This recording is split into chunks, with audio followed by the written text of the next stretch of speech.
என்னுடைய குடும்பத்திலிருந்து இன்னுமொரு இளைஞன் இன்று இயக்குனராக பிரவேசம். விக்ரம் சுகுமாரன் என்னுடைய பிள்ளைகளில் ஒருவன் என்பதில் எனக்கு கர்வம் இருக்கிறது. 1999, 2000 வருஷங்களில் நான் எனக்கு என்னுடைய படைப்பு வாழ்க்கையில் மிக மிக சந்தோஷமான, நிறைவான, திருப்தியான காலகட்டம் என்று நான் நினைப்பது, the most creative period of my life is 99-2000 when I did கதை நேரம் ஷார்ட் ஃபில்ம்ஸ்.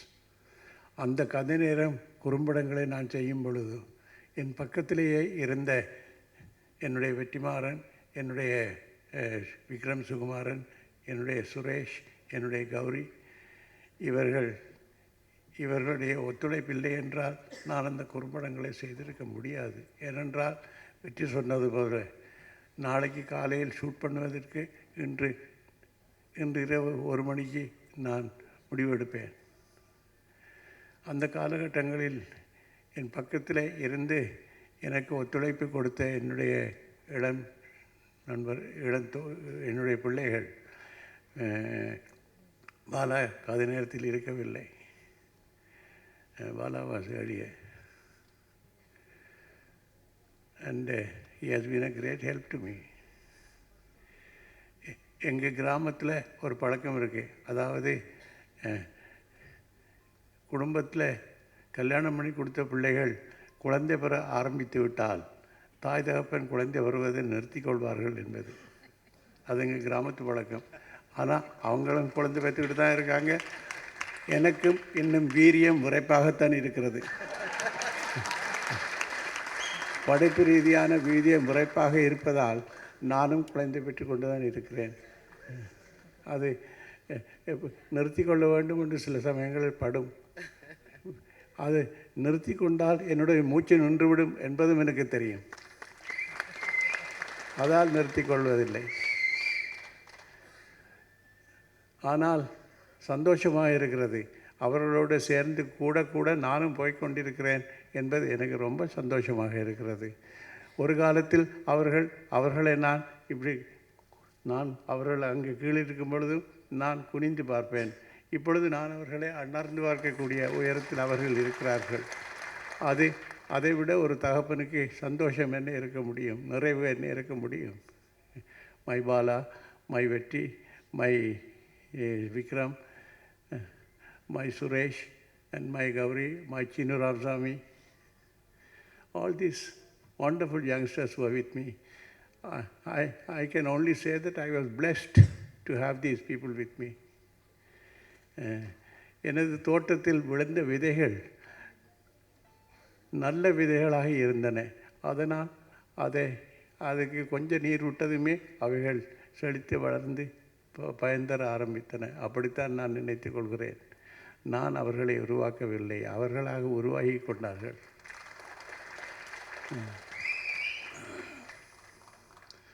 விக்ரமை பற்றி இங்கு பேசும் பொழுது ஒரு நண்பர் சொன்னார், ரொம்ப உணர்ச்சி வசப்படுவார், ரொம்ப கோபக்காரர், ரொம்ப கோபம் வரும் விக்ரமுக்கு. விக்ரமுக்கு ரொம்ப உணர்வு பூர்வமான ஒரு இளைஞன் என்பது எனக்கு தெரியும். விக்ரம் ரொம்ப உணர்வுபூர்வமான ஒரு இளைஞன். உணர்வுபூர்வமான ஒரு இளைஞன் என்பதாலேயே விக்ரமுடைய படம் உன்னதமான ஒரு படமாக இருக்கும் என்று நான் கருதுகிறேன். ஏனென்ற படைப்புக்கு அடிப்படை அஸ்திவாரம் இந்த உணர்வு, நுண் உணர்வு, சென்சிட்டிவிட்டி. இந்த சென்சிட்டிவிட்டி இல்லை என்றால் நீ ஒரு படைப்பாளி அல்ல. படைப்பை உன்னதப்படுத்தும் உன்னுடைய சென்சிட்டிவிட்டி துரதிருஷ்டவசமாக உன்னுடைய சொந்த வாழ்க்கையை நாரடித்து கொண்டிருக்கும். By you over sensitive, you over react. அதுதான் ப்ராப்ளம். உனக்கு மட்டுமில்லை, உலகத்தில் இருக்கக்கூடிய அத்தனை படைப்பாளிகளுக்கும் இதுதான் problem. You are over sensitive, so it helps your creativity. ஆனால் உன்னுடைய சொந்த வாழ்க்கையில் you will be losing your temper. காலனாப்பிரத விஷயத்துக்கெல்லாம் பெருசாக தலையில் தூக்கி வச்சுக்கிட்டு பயந்துக்கிட்டு இருப்பேன். அது ஒன்றும் பண்ண முடியாது. இந்த ஓவர் சென்சிட்டிவிட்டி காரணமாகத்தான் நீ ஒரு கலைஞனாக இருக்கிறாய். எனிவே, விக்ரமுடைய இந்த விழாவுக்கு நான் வர முடியுமோ என்ற ஒரு சந்தேகம் எனக்கு இருந்தது. வர முடிந்தது, ரொம்ப சந்தோஷம். கண்டிப்பாக வந்தே தீர வேண்டும் என்று முடிவெடுத்ததால் வந்தேன். விக்ரமுடைய இந்த படம் நல்ல படம் என்று அங்கீகரிக்கப்படவும் வேண்டும், அதே சமயத்தில் போட்ட படமாவது திரும்பி வர வேண்டும். இதுதான் வேணும் நமக்கு. முழுக்க சினிமாவை முழுக்க ஒரு வியாபாரமாக கருதும் வியாபாரிகளோடு எனக்கு உடன்பாடு இல்லை. சினிமா ஒரு வியாபார பண்டம் அல்ல. நல்ல படம் என்று சொல்லப்படவும் வேண்டும். This is middle cinema.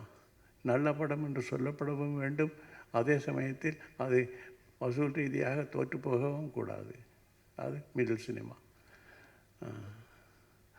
இந்த கேட்டகரியில் விக்ரமுடைய படம் நிச்சயமாக இருக்கும் என்று நான் நம்புகிறேன்.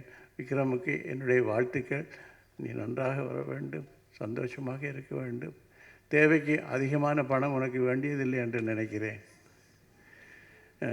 என்ன பண்ண போகிற? தேவைக்கு அதிகமாக சில கோடிகளை வச்சுக்கிட்டு நீ இந்த சமயத்தில் ஒரு விஷயம் உங்களுக்கு சொல்லணும். பல வருஷங்களுக்கு முன்னாடி மிக பிரபலமான ஒரு நடிகர், மிக பிரபலமான ஒரு நடிகர், நான் ஒரு நாள் அவரை பார்க்குறப்போ அவர் அழுதுகிட்டு இருக்கார். என்ன விஷயம்னு கேட்டேன்.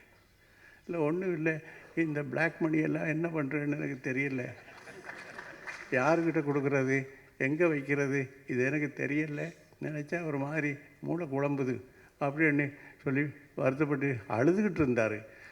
அதுக்கு 2 வாரம் கழித்து கேள்விப்படுறேன், அவர் மென்டல் டிப்ரெஷனில் 6 மாதம் ஆஸ்பத்திரியில் அனுமதிக்கப்பட்டு ஆஸ்பத்திரியில் இருக்காருன்னு.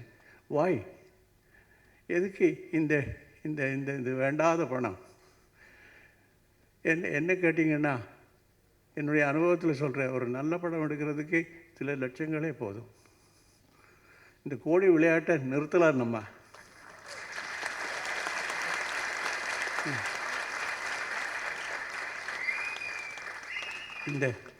இந்த கோடிகளோட விளையாட நினைக்கிறவங்க வெறும் வியாபாரிங்க. இவங்களுக்கு நம்ம ஒத்துழைப்பு கொடுக்க வேண்டாமே. இப்போ கேஆர் சொன்னார், யாருக்கும் ஒத்துழைப்பு கொடுக்க வேண்டாம்னு. அந்த கேட்டகரியிலே இதையும் சேர்த்துக்கலாம்.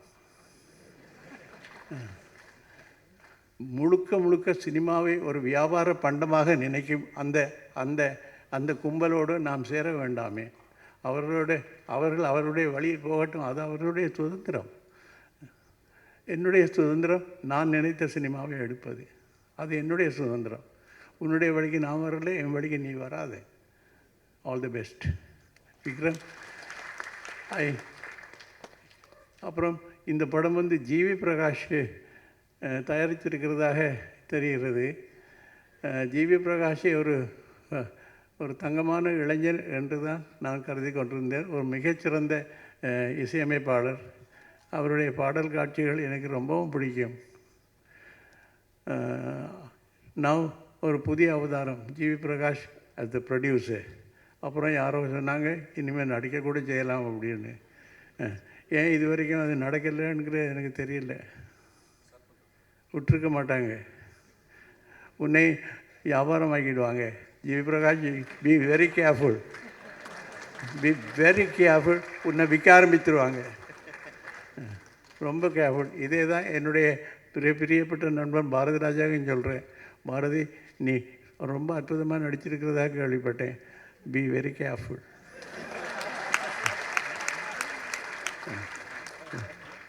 நீ தொடர்ந்து இயக்குனராகவே இயங்கு.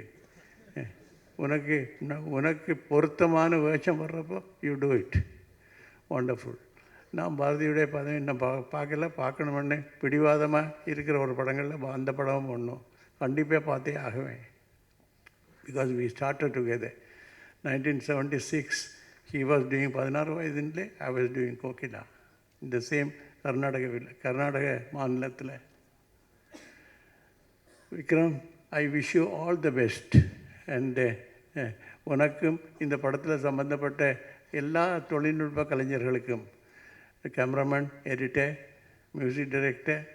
அப்புறம் விக்ரம், உன்னுடைய பாடல் காட்சிகளை நான் பார்த்தப்போ எனக்கு நீ இந்த காதலை ட்ரீட் பண்ணி இருக்கிற அந்த விதம் எனக்கு ரொம்ப பிடிச்சது. நீ அவங்கள ஆட வைக்கலை, கடற்கரையில் விழுந்து பிறண்டு உருளை வைக்கலை. வயது வந்த ஒரு இந்திய ஆணும் ஒரு இந்திய இளைஞனும் வயது வந்த ஒரு இந்திய இளம்பெண்ணும் காதல் வயப்பட்டு இருக்கும் பொழுது என்ன செய்வார்களோ அதைத்தான் நீ செய்திருக்கிறாய். அது எனக்கு ரொம்ப பாடக்கூட மாட்டார்கள். நம்மளாம் காதல் வயப்பட்டப்போ பாட்டாக பாடணும் இல்லையே. ஸோ வை திஸ்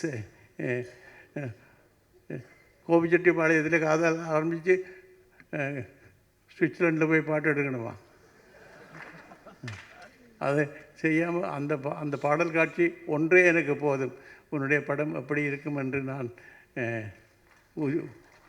ஊகித்து கொள்வதற்கு. Vikram, all the best. I am very happy that I was here today. Thank you for calling me.